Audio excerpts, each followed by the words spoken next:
Hi everyone, welcome to the podcast. Yay! Episode number 1. We got through the pilot, JD. Can you believe it? What, we got greenlit for a whole series? Yes! I can't believe it. Whole series.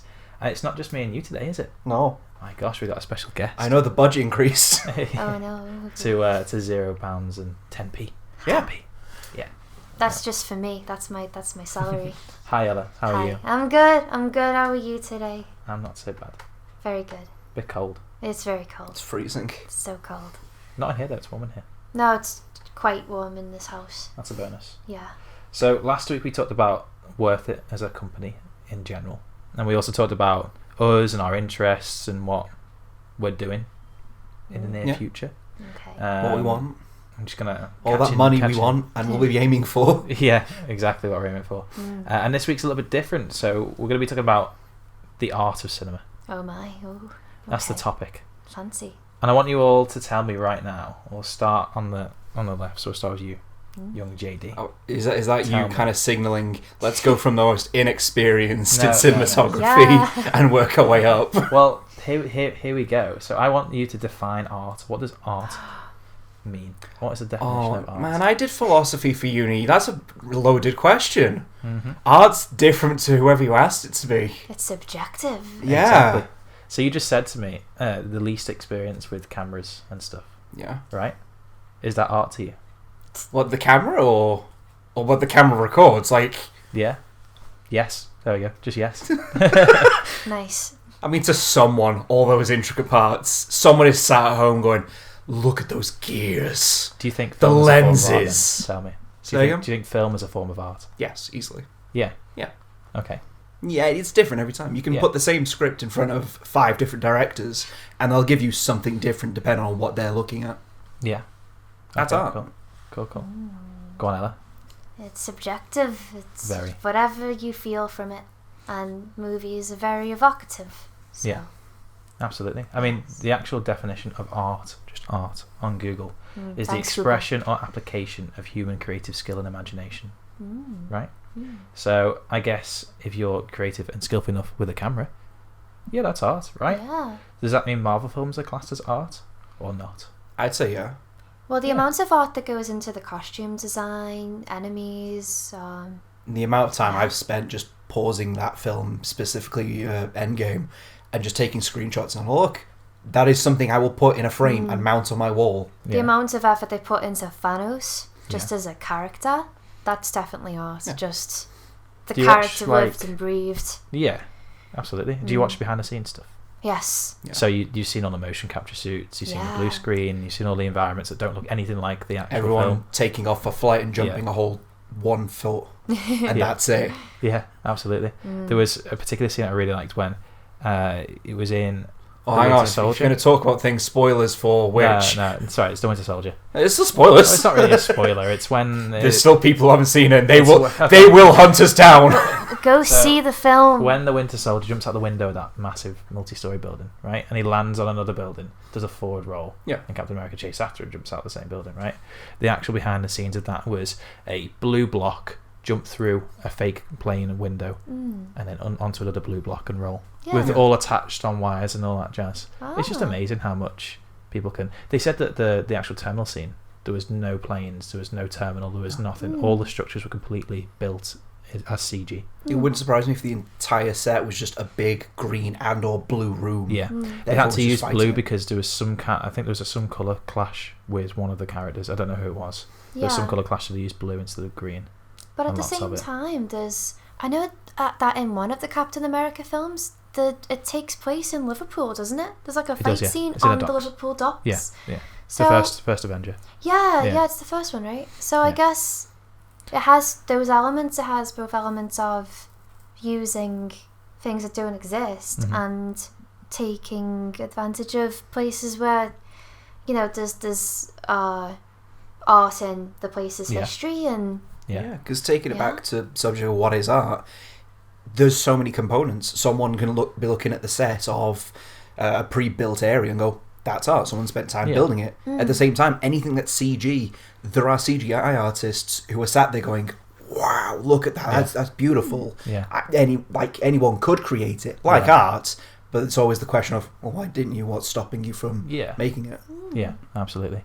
I mean, you just said CG artists is in their name as well, artists. So it's, you know, and when everyone thinks of art, they think of like, I guess the first thing that pops into my head is a canvas, a painter, illustrator, stuff that you hang up on a wall, stuff that's in like a gallery, an art gallery. Yeah. I don't often think straight away film or TV, because that's just, well, it's motion picture, isn't it?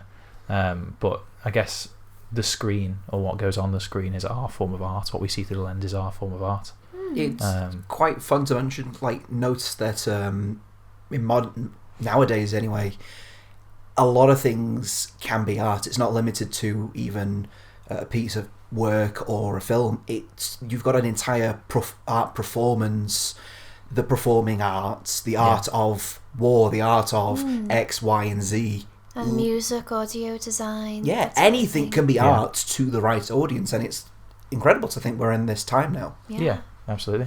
That's even going to stuff like stage production. Yeah. Massive form of art. Broadway Yeah, definitely. You know, you look at like the likes of dancing, ballroom dancing, and then there's even like the opera with big orchestras and stuff. Ballet and Yeah.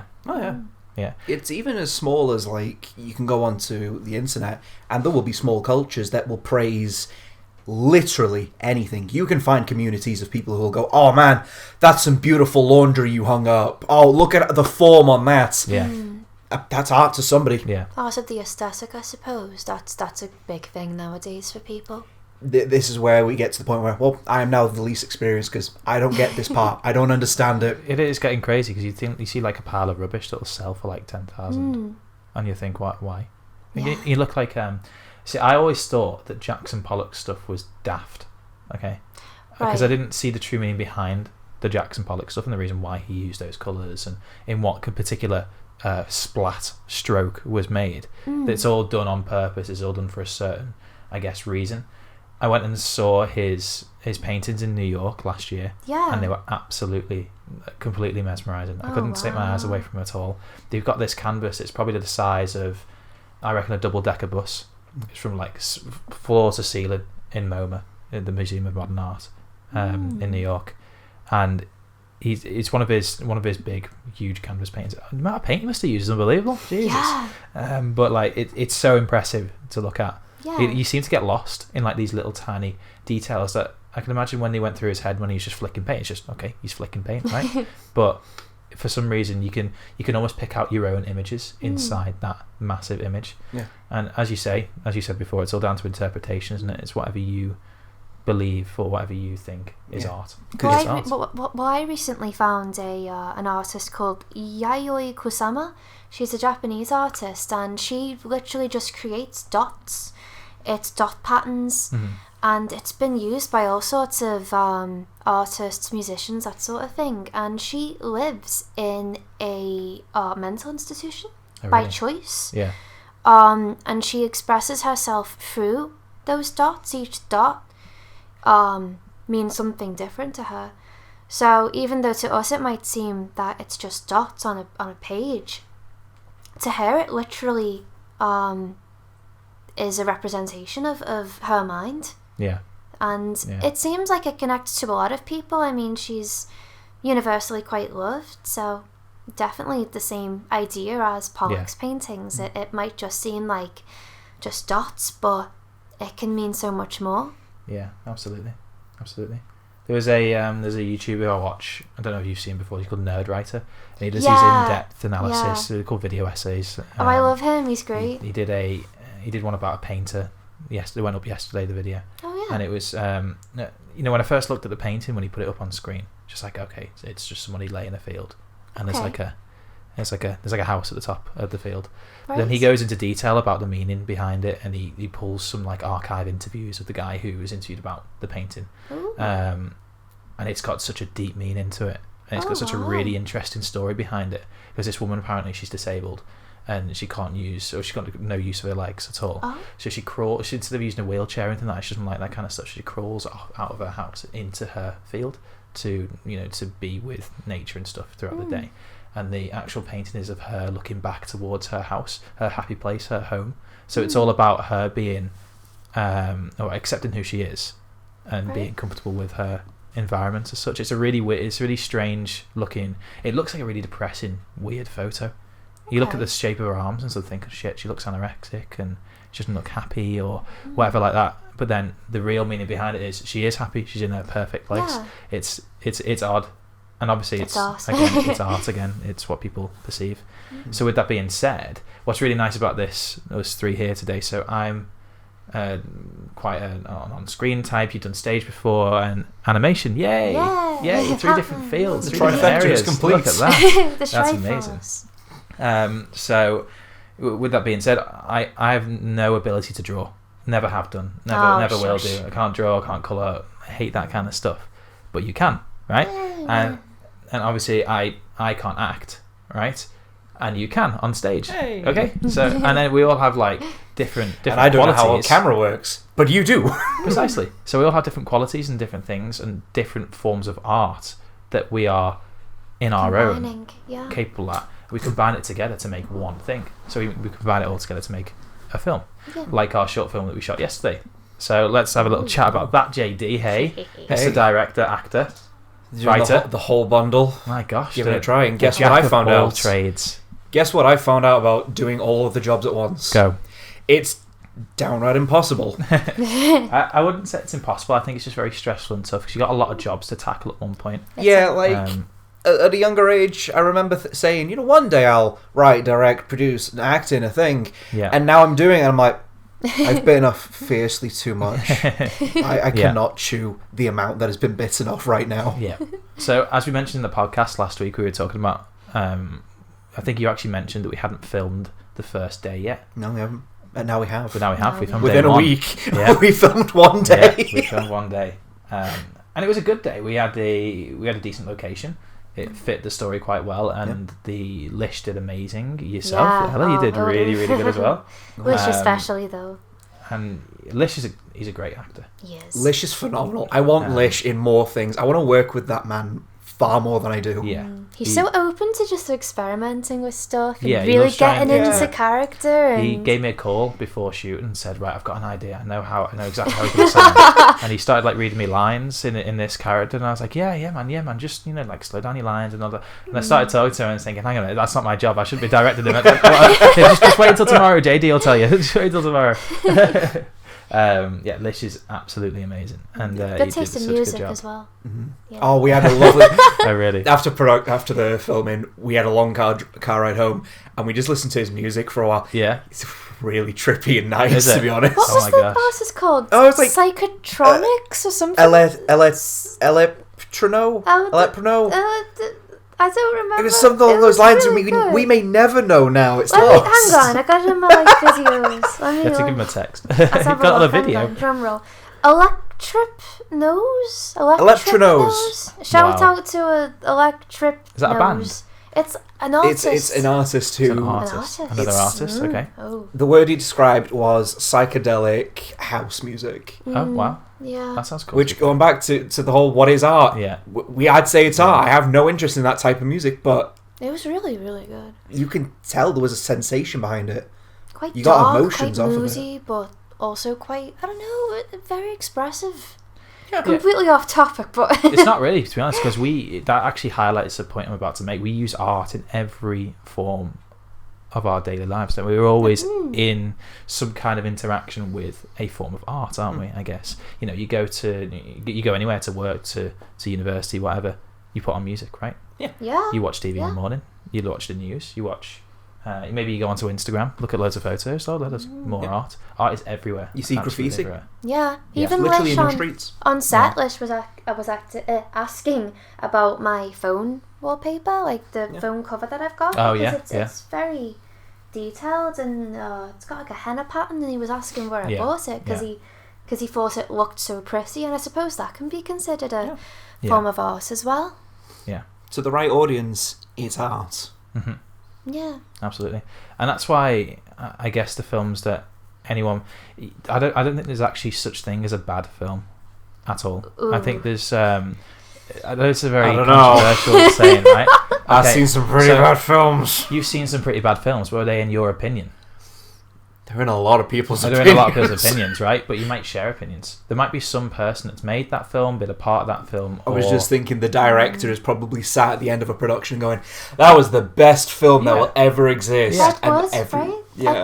Yeah. That film about that director whose films were awful. But to him, they were perfect. Yeah, they were great. And maybe to his parents, they were great. Maybe to his family. Maybe his family really enjoyed them. Maybe he made it for a specific person in mind who he knew he would like. We always got taught whenever we were in a lecture with Chris, one of our main lecturers. He was absolutely fantastic, and he told us, if your nan watches it and she enjoys it and she knows what's going on, it's a good film. Doesn't matter. It's a good film, because I guess as long as you can convince one person it's a good film and they like it, then it's decent, right? It's art. It's their art. It's your art. It's So basically, all our films are really, really good. That's it, right? Yeah. My confidence has just gone really high for this film. There's no such thing as a bad film, I don't think. I honestly don't think there's no such thing as a bad film. Okay, do me a favour, remind me that when the bad reviews come in. Yeah. We get 23%. Hey, look, we got 23% though. That means 23 people liked it. Correct. That's almost a quarter. Yeah, that is almost a quarter, yeah. So, yeah, because a lot of effort goes into films, doesn't it? Oh, yeah. Start to finish. Far more than people realise. Yeah. Even small productions like ours. So I hate when people bash on films. I hate when people say that, that was rubbish. I hated that every minute of that. Okay, but 50 people spent most of their year making that film, so why are you so horrible? I guess. I mean, at least be constructive in criticism. Yeah. Because obviously everyone wants to develop, everyone wants to get better. And we won't get better unless we know what we're doing wrong. Yeah. Right? So people can be constructive instead of rather just going, I hate this. Don't tell me why then. 1 star, why? Who knows? I get that so much, because it's like, on the average film, if I see something and I don't like it, there's 2 versions, there's 2 reviews I'll give. The one review is, this is what's wrong with it, this doesn't feel great, that and the other, so-and-so, the writing's off or something. But then the other review will literally just be, I get it's hard, however, it's just bad! Yeah. Uwe Boll's reviews are like the best thing ever. The guy who made House of the Dead. Yeah. He just makes reviews on his website. It's like, big boobs, good film. Oh my god. Read them if you haven't. They're absolutely hilarious. That man, legend. So something I find really interesting is, I guess, films that become outdated very quickly. So you know how The Inbetweeners was never made again because they said that it wouldn't work in today's climate. So that's why they didn't actually pursue any more seasons or bring it back and make new seasons on top of what they'd already made. Quit while you're ahead. Exactly. So they've obviously tried to remake the Indiana Jones to make Kingdom of the Crystal Skull, and it flopped. Yeah. But why did it flop? Do you know why? Because Harrison Ford's getting old in his old age. That, yes. There was a remake? Yeah, the Kingdom of the Crystal Skull. It was done by all the same team, God. all the guys, and it was got like a 5. Is that the one where he's in the fridge and he survives? Yes, it? the nuclear explosion, and he flies through the desert, gets out, and it's perfectly fine. He's not even dizzy or anything like that. He's fine. Yeah, and they keep trying to elude that. Hey, maybe Shia LaBeouf will be the new Indiana Jones. Yeah, and then whoever had the rights to Indiana Jones went, nope. How about no? Yeah, Lucasfilm. Thank you, saved us again. They've got another one coming out next. They've on IMDb it says it's in development for 2021. Oh dear. Yes, which is a bit scary, isn't it? But one of the main reasons why it doesn't work is because today's climate doesn't like it. That kind of thing. You look at all the films that are out now, and they're all very based around true stories, slapstick comedy, and musicals. That's all the films that are in cinema currently. Really. When we say really climate, we mean like the majority of things. Yeah, what's trending? Trending? Yeah, what's trending? And what is trending isn't Indiana Jones or anything like Indiana Jones. You always look, which is a shame because I love that kind of stuff. I love the adventure, I love the action. The Indiana Jones trilogy, the original one, is absolutely phenomenal. It's probably arguably one of the top 5 trilogies that were ever made. Yeah. Because the epic score and obviously Harrison Ford being Harrison Ford, brilliant. Do you have a favourite one out of the 3? I don't know. Really unpopular opinion, Temple of Doom. Really? Yeah. My gosh. I don't know a single person who likes that film, but I'm over here going, I do. Did you ever watch the young Indiana Jones as well? there was like a spin-off that was made in the 90s. I know called it Young existed, Indiana Jones. but It was like a series of like 6 or something films, and they were like really violent compared to. really, They're like 15s or something like that. Oh. So at 15 back in the 90s was violent as shit. yeah, that's Yeah. like people are That's dying. definitely like an 18 now. You always wonder how they actually rated films back then, because you watch something like Carry On. You ever seen Carry On films? Yes. And they're PGs, but they're really not PGs in No. the slightest. They're so Not nowadays, they're so not. inappropriate. They've even put like warnings on Disney Plus for certain cartoons because of the dodgy stuff that might be on there. Yeah, I've seen some of the older titles on there, and I'm like, oh, wow, how is that flying today? Yeah, so, At least Song of the South isn't on there. but that's another example of subjective art, isn't it? It's art that worked back then but doesn't really work now, I guess. So when you say there's never a bad film, but maybe that bad film in 20 years' time will be actually really good. I mean, the whole reboot culture recently kind of isn't going well, is it? The recent Precisely. Charlie's Angels film. I I didn't even know it came out. I only found out. It's out? Yeah, it's been out for Oh, weeks. Yeah, I it's thought been it's out, still yeah. in the Yeah. coming soon phase. No, it's been Oh. out for weeks. No, Oh, I've just been There's seeing also- the pictures on the bus. On the and- bus, that's what Yeah. I was going to say. There's a new Ghostbusters as well. The all-female Ghostbusters, which was like 3 years ago now. Is it the sequel to that, or is it the sequel to the original? Or I don't know what that is, to be honest. But there's another one coming out, which is a set after the original set of. that's what I mean. Ghostbusters. I think that's the There's one. one that's coming out now. There's a trailer came out the other week. didn't it? Yeah, Ghostbusters Afterlife, I think it's called. Yes, that's it. Yeah, yeah. And there was the recent Terminator film as well, wasn't there? Which That was people- good. I really people enjoyed weren't that. fond of that. I Really. haven't seen it yet, I but really enjoyed it. the general consensus was. So that that's a direct wasn't continuation good. after number 2. Yeah. Because number 3 is nothing to do with Not the canon. same timeline, which is weird. So technically that's number 3. Oh, the Terminator whose boobs become bigger when she wants them to doesn't exist anymore. Damn, Oh, that's a shame. what a shame. As somebody who hasn't seen a Terminator film, You this don't is know. really weird. You need to watch Terminator 1, 2, and then a new one, Yeah. because they're really good. they're The good. guy who directed it is the guy who directed Deadpool. Ooh, Tim. Is it? No, not Tim. What's his name? I know who you mean, just the name. Yes, he did Deadpool. Very good. Very He's a very good director. He knows his stuff. And the film's good. Well, the thing that he's really good at is directing action sequences and particular fight sequences and stuff. Right. And the fight sequences are on point. They're really on point. Because Deadpool is amazing It is a good film. As well. I do like Deadpool. as a film. Yeah. And I guess each artist has their own niche areas. So, as mentioned, that guy's action, very into it. Yeah. Do you have a particular field that you prefer to act in? well, like if I had the choice. Yeah, if you had a choice of a genre and a particular role type, would you pick it, or would you try and be eclectic? I used to watch comedies, but since we did Hunted ways back, Yeah, I've really liked doing actions lately. yeah. I've always loved action because I don't know, just always loved action. Yeah. I used to my auntie used to put on the Indiana Jones stuff and the young Indiana Jones stuff when I was little, and my mum and dad used to absolutely go ape at it because they hated me watching God, let all this young violent Tom stuff at watch such a young those age. films. Yeah. So I used to watch all of the action stuff when I was little. So I'm obsessed with action now. I kind of love it. I want to make more and more and more action, sci-fi, all that jazz. What about yourself, Ella? Is there a particular genre that you'd ever like to stick to, writing-wise? I mean, I always imagine myself writing sort of dark gothic stuff, even horror, but I find that most of my scripts are quite modern, quite comedic, but very much centered on people, which is quite surprising. That's a good lead on to Hatman, isn't it? Tell us about Hatman. Oh, that was abrupt. Woof. Well, Hatman's the animated project that we've been working on for a while. Absolutely. It's based on one of my scripts. It's a very human story about loss, about healing, moving on with new connections. It fits perfectly with that genre you've described. I suppose, yeah. It does. Yeah. Yeah. I'd say I'm quite open in terms of what I like to write and work on. Yeah, absolutely.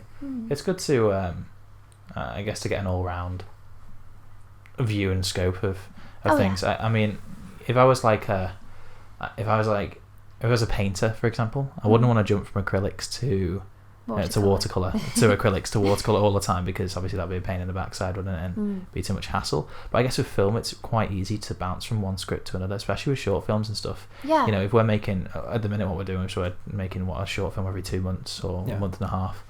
Well, we're aiming to try and get 2 lines at the go, aren't we? Well, we've just jumped from comedy straight into drama, haven't we, quite easily, without really even batting an eye, and then we're jumping right back to, that's a love story, isn't it? Sarah's. Yes. And then I wouldn't say it's back into a drama again. Yeah. So we got a drama like and then a drama, story. and then Lish has got us a comedy coming. Ooh. Yeah. So and then we're back to action again. So we're kind of bouncing between things, but we're kind of centering around We've drama. got a good mainly. lineup though, haven't we? Yeah. Very good lineup. We've got another 5 lined up, which is cool. Very Which is very cool. Very cool. And exciting, of course. So yeah, I mean that's so art. Art. I mean, very art. It's so subjective. Much art. That's always a problem with university and stuff as well, actually. Whenever I was trying to get my stuff marked. Oh, bloody hell, creative writing. It's just opinion based. Everything's opinion based. Oh, do I like the look of that? Well, I don't really like Steadicam. Oh, you fail. I was talking to someone yesterday about my third year script and how I'd have one entire class go, oh, the characters are too young, oh, we can't have them that young, make them older. And then there's another class saying, oh, they're too old. Yeah. I don't care. I'll only care if they're young. It's like, which one? Yeah. Pick one. At the end of the day, it's your project, it's your script, it should be you decide. No, I don't That being said, can you imagine trying to make the argument against your tutor? Yeah. Like, they give you, against they tell two you, separate tutors with 2 separate opinions. they tell you it's wrong, and you're just like, well, that's your opinion, isn't it? Here's like a big question that we could potentially answer, but also not.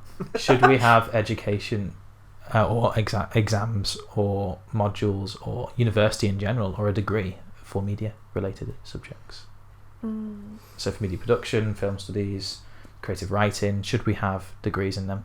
Should they exist? Oh. It's so subjective.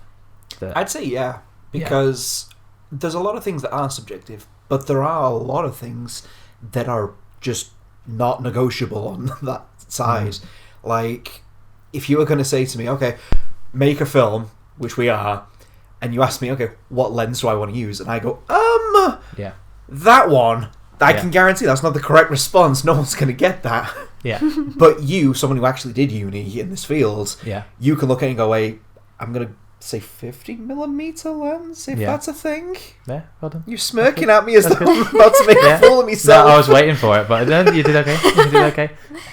No, that's fine, what I really find useful about going to university is, although I knew how to make films and stuff, I didn't know all the technical terms. I didn't have the contacts. I didn't have... It was a list of things that I kind of needed by going to university. It opened up that opportunity to get all that information and stuff. A lot of the way in which I edited was all YouTube tutorial based. So I used to go onto YouTube and say how to VFX a lightsaber, right? And then there'd be an After Effects tutorial for it, and I'd follow that, and that'd be how I do it, right? That's how I'd learn. And I did that for years and years, and then went to university and they went, right, this is what this is called, and this is how you do it without needing a tutorial. Okay, great. Great. So it's basically like university is like a giant physical real life YouTube. Yeah. So what you're telling me is, instead of spending years in uni, I should just look it up on YouTube. Honestly, in some cases, most of the lectures actually revolved around YouTube stuff. They said like, here's a tutorial, follow that. Most of the time, Video Copilot was like one of the biggest things that we ever used at university, which is crazy. I have a bit of a cynical view about it. I think if it's a technical field like filmmaking, I think it's definitely worth going into. But if it's something more subjective, I would recommend going into something more technical, even like marketing or something, because at least then you can have the art, but also be employable at the end of it. Precisely. I think it's holding up my philosophy degree going, man, I am not an employee of anyone other than you, Tom. Hi, welcome to McDonald's. How may I take You'd think that, wouldn't you? But I got declined from McDonald's, so... Oh my gosh. You know it's bad when McDonald's says no. Why have you got me under your employ, Tom, please? I mean, we've got like... I guess, once you get your degree and stuff, you can go to specialise in cinematography, you can go specialise in editing, you can go specialise in whatever, and then you can do exams in that. I had Avid exams for my editing, and they were horrendous in every way, shape and form, but they were needed for me to learn that knowledge to be able to then go on to editing software and turn around something quick. So yeah, I know what you mean. Technical stuff is quite important to have, like, I guess, exam-based stuff and learning-based stuff. Yeah, it's the advice that I'd give someone is if you are going into that field, at least try to have a technical side to it, just so you can prove that you can do it. Yeah, and practice. Yeah. Practice so much. All the time. And make lots of friends and keep them and annoy them and bug them and shove stuff at them. Yeah. And if they ever come successful, just be like, hey, remember that time I lent you that $5? Yeah. Hold me up with you, boy. Yeah. Well, I met Colin McEwen, LA Productions, back when I first started doing my work experience there. I sat down and had like coffee and lunch with him and the head of the post-production because he wanted me to introduce and all that jazz. And he always said to me, make sure you rise with your peers. Whatever you do, it's so important, because if I turn around one day and I need like a set making up and I need a camera operator, a audio assistant, and I need a first AD, but I've got everyone else. Well, hang on a minute. From university, I know those 3 people. Yeah. So I might as well use them, right? They're friends. We know each other. We're going to make films together. We're going to rise up. It's who you know. Yeah. Definitely. It's definitely who you know. Because at the minute, I can't just go up to like Stevie Edlin from Hollywood and just go, hey man, just hey come buddy, over here how's it and going? film this with me, you know? Which it's funny, Alexa it's funny you point that out, because going back to the interview, like I said, I'm taking all these jobs on for this one production, and I'm slowly realising, man, I wish we had one person for each of these jobs. Yeah. Instead of learning it and trying it out myself, I would genuinely rather just have more people to help out. Yeah, absolutely. Which, on a fully funded scenario, is more expensive. Yeah. But I can guarantee you right now, it's easier in so many ways. You say that on some days it does work, but I think that the shoot that we just did then, I don't think having more people there would have helped, because firstly it would have been overcrowded. Yeah, it was a small set. It was a tiny set. Yeah. And then secondly, the job roles that we had to do weren't that big as such. So we had Alex, who was camera operating. Yeah. And then we had Matt, who was on audio. Maybe we could have done with 2 assistants, right? For the camera and for the audio, so the assistant could have rigged the tripods and stuff whilst the camera op was setting up the shot. And maybe we could have had, the audio guy doing all the running for. And it would have been nice actually to have a runner as well, because a lot of the time I think I spent about 10 minutes at a time. Added 3 more people into this production already. Yeah, I think I might have spent like 10 minutes max at any one time in that room, because I was always darting out and doing something. But if a runner could have I'm just going to run through and give you a massive list. Come on, you can do all that for me, and then they go and do it because that's their job, right? Yeah. Some people are useful, but a lot of the time, if we had like 4 vans outside and 200 crew, it would be absolutely not that large. But I mean, like, yeah. Take directing, for example. Yeah. I was able to, review the footage and all, but being on camera as well, it was harder to get the angles right if from the get-go. If we'd had a DIT and a CA on set, then they would have been able to set up straight away. So by the time you press cut, literally probably about 15 seconds after you say cut, it'd be playback. Yeah. Playback to you straight away. So that's what the DIT's job is to do anyway. But even then, you yourself came in helpful and helped manage all of this on set. It's good fun. It's really good. It's fun. hectic. It's hectic fun. I get one of those things where I'm really calm on the build up to it, and I can. You're frighteningly calm, and then, like most of the time. And then, like, literally on the day, I'm like, my head just explodes. I'm so stressed. It's unbelievable. My nan just, I walked in. Oh, your nan's so nice. Yeah, I walked in the morning and she just looked at me and went, "Stop stressing." Straight. I didn't even say anything to her. So this is the first thing she said to me, just "Stop stressing." I'm sorry. I just said no and just stomped out really quick. I was pacing up and down for quite a while. But it all works out in the end, doesn't it? As long as you do enough prep before the shoot, it all works out in the end. Oh yeah. So yeah, that was I guess the little chat about art. Went on for a while, that didn't it? Yeah. Did it? That was quite good. So with that being said, we know that the art is widely used by everyone every day, and it's all subjective, and cinema is definitely classed as art. But cinema, okay, let's talk about cinema. Do you think that Martin Scorsese was right when he said that Marvel films were not true cinema.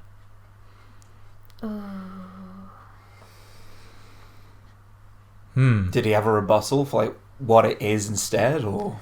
So he believes that straight up live action filming without the need for VFX and over the top stuff, superheroes, and just a straight true story was more cinema. I mean, he says that, but I feel like superhero movies are the only real thing keeping cinemas going. I mean, one of my favourite YouTube channels, Red Letter Media, Mike gave this idea that basically in the future every other film's going to end up ending on like streaming services, that sort of thing, and cinema will be purely for Disney and Marvel, well, Disney as a whole in a way. And it sounds absurd, but I can see it. Like the amount of people who fill the cinemas for superhero films. I mean, Joker, I saw it twice. First time it was quite young, so the cinema was packed. But we saw it a few days before the last. We saw it in, like, the last screening. Was it the actual and it was last? Still it packed. was packed. People were looking for seats. And was it actually the last day? I think it was like the second to last day. Yeah. It's kind of, no matter how you feel about those films. Personally, I have massive superhero fatigue. Joker's the exception, but that's just me. But I can still quite comfortably say those films keep cinemas alive. 100%. Yeah. 100%. Especially community-run cinemas, volunteer-run cinemas. They fill up because of the superhero films. And not only that, you got to even consider the story arc and the way in which Marvel have built up their universe, their cinematic universe. Over 10 years now. Over 10 years, precisely. That whole phase 4, 3? Something like that. 4. The whole phase has got a plethora of characters with all their own individual backstories, all their own individual spin-off standalone films, and we're still getting more.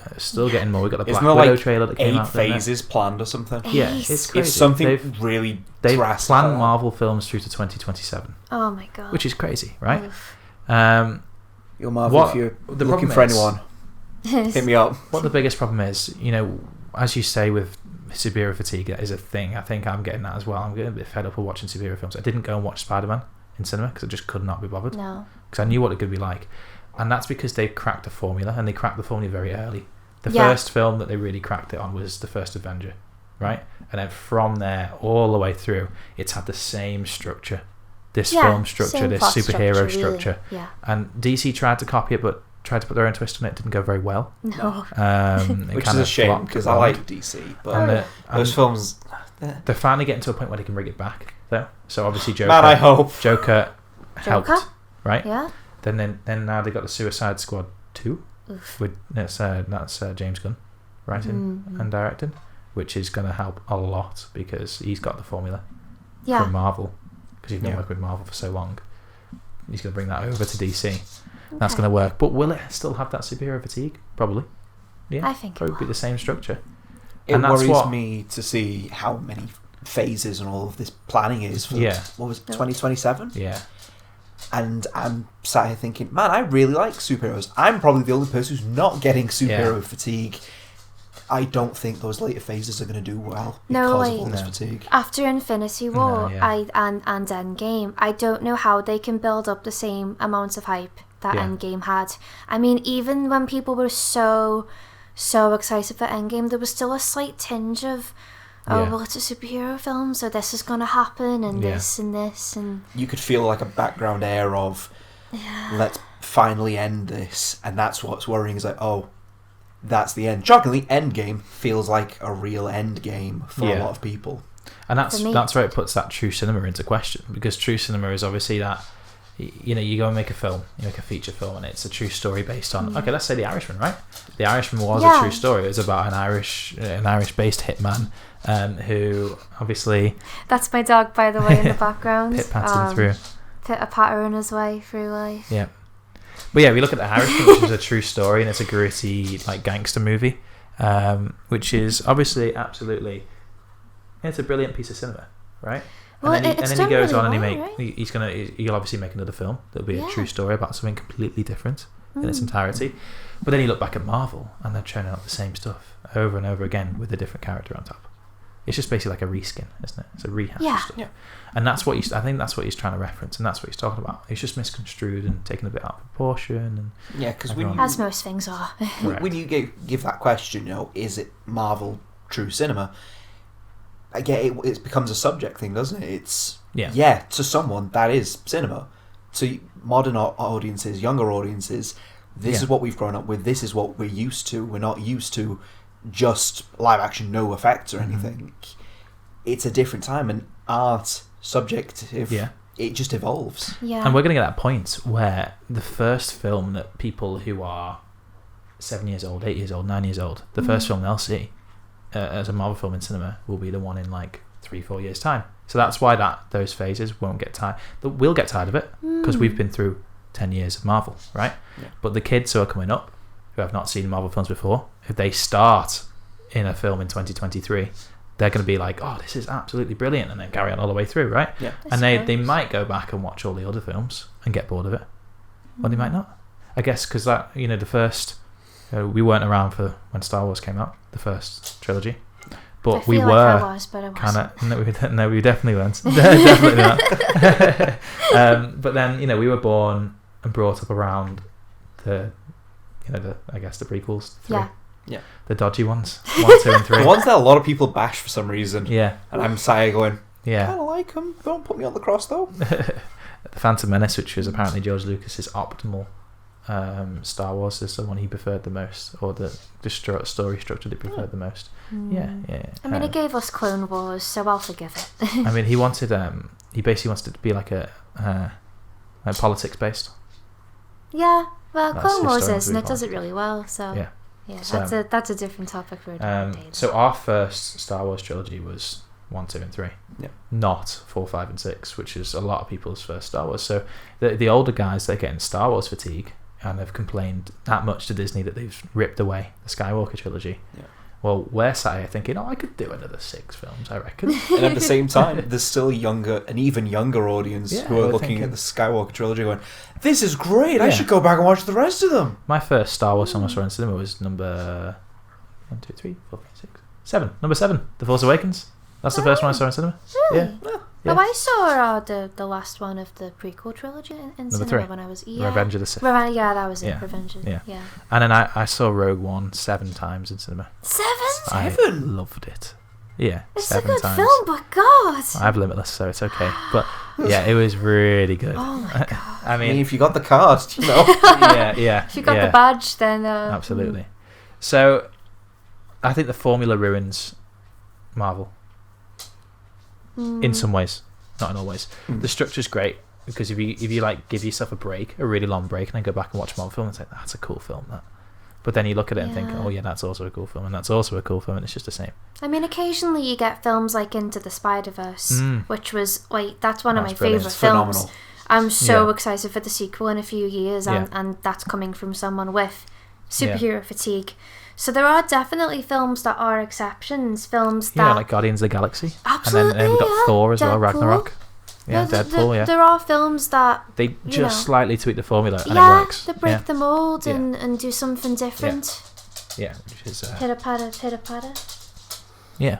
So, Marvel is definitely still cinema. Class of cinema. Class I'd of say true so. cinema. Yeah. Yeah, it's the evolution of art. It's changing. Yeah. And plus the films are so loud that you can't hear the kids screaming in the background. Correct. Very true. And I don't think Scorsese should be saying stuff like that when his film premiered on Netflix as well, which is an online platform. Yeah. Which ain't great either. But yeah, I think that's where we're going to end the podcast, Oh, actually. okay. Okay. Because we've been speaking for a very long time. Oh. Oh, how long Which have is we been great. speaking for? How long has it been, Tom? 48 minutes. Oh, I don't think I want to listen to That's myself for like 48 minutes. No, I'm gonna die when I hear this back. Oh. You know, I think I'm just going to turn the microphone off and go home, actually. Yeah. So thank you get very out much my house, guys. for listening, everybody. If you did enjoy, make sure you like and subscribe if you're watching on YouTube. And if you're checking it out on Spotify, SoundCloud, iTunes, I can't remember the list. But yeah, if you're checking it out on any of the other audio platforms, then please come and check out our YouTube channel, our social medias and all that jazz. We'll be posting more stuff about other series, like our tutorial series, and about the short films that we end up making eventually as well. So yeah, thanks very much for listening, guys. See you later, JD. See you Bye, later, Ella. Tom. Goodbye, Ella. Thanks for having me. Yeah, no, thank you for coming on. Bye. Bye. Bye.